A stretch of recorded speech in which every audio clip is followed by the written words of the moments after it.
Hey everyone, welcome back to Axon Hub, your go-to place for everything embedded system, IoT and VLSI. In today's video, we are going to talk about something that often gets overlooked in IoT system, and that is maintenance. Yes, keeping your IoT device healthy is just as important as the building them in the application. Now, in terms of that, what is IoT maintenance?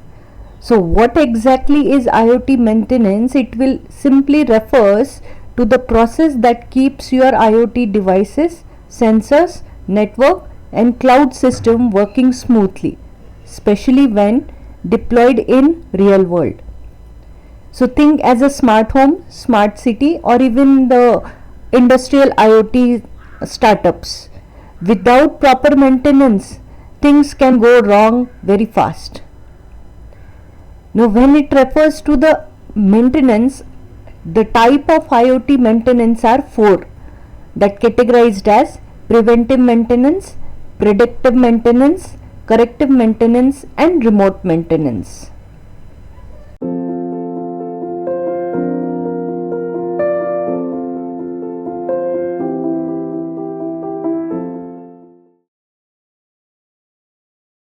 So this predictive maintenance will always lets user to estimate when your machine failure will occur. That's why it is referred it as a predictive maintenance. So what the user will achieve by doing this kind of activity? By doing this kind of activity, user can plan maintenance in pre-advanced manner for the better inventory or to eliminate unplanned downtime for your system or to maximize equipment lifetime. It is mandatory to go for your predictive maintenance, right? So this predictive maintenance will be if you go into the traditional maintenance strategy, there could be a reactive maintenance, there could be a preventive maintenance, and there is a predictive maintenance. Now in reactive maintenance will be considered in which the machine is used to its limit, and repairs are performed only after the machine will get failed. That is nothing but your reactive maintenance, right? If you go upon for defining this preventive maintenance, so preventive maintenance will help you to try to prevent failure before it occurs. So by performing the regular check on your system, will able to look upon for the preventive maintenance strategy. And the third is predictive maintenance. So predictive maintenance, when you define this predictive maintenance will lets your system estimate time to failure. So, in order to that, by knowing this predicted failure time, which will simply help a user to find optimum time to schedule its maintenance for your system. So, based upon that, user can schedule its pre-schedule based upon what sort of predictive time is there for the failure. Based upon that, user can schedule this maintenance strategy for their system. So our focus is on predict to look upon for this predictive maintenance model. Now, this predictive maintenance strategy can be utilized in the case of the sets of hardware will be there or your system will be there.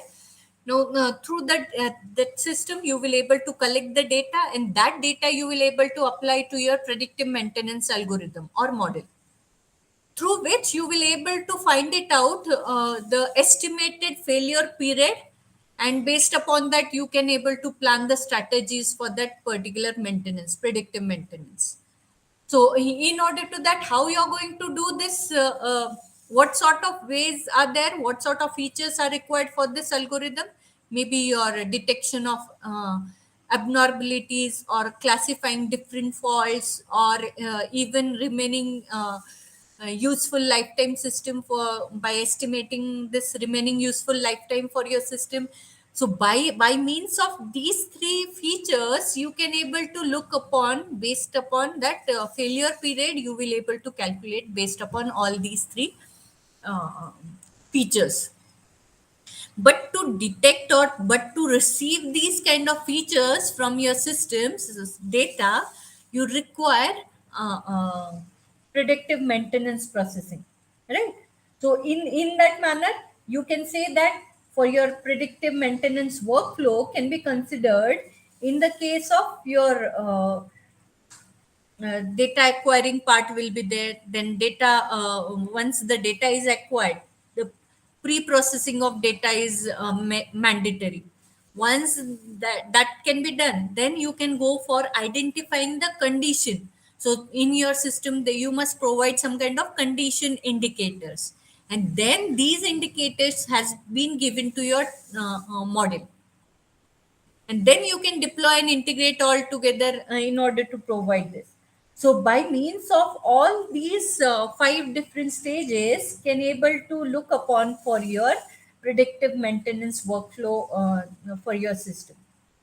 So this algorithm has to get started with your data. So that data will simply describe your system. So that is nothing but you're acquiring your data.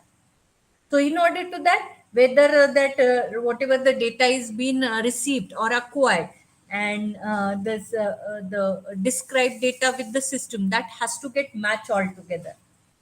So in the case of that, you can able to figure it out whether the condition is healthy or faulty condition for that system, right? So this can be taken place by means of altogether for this training your machine, you require all these indicators.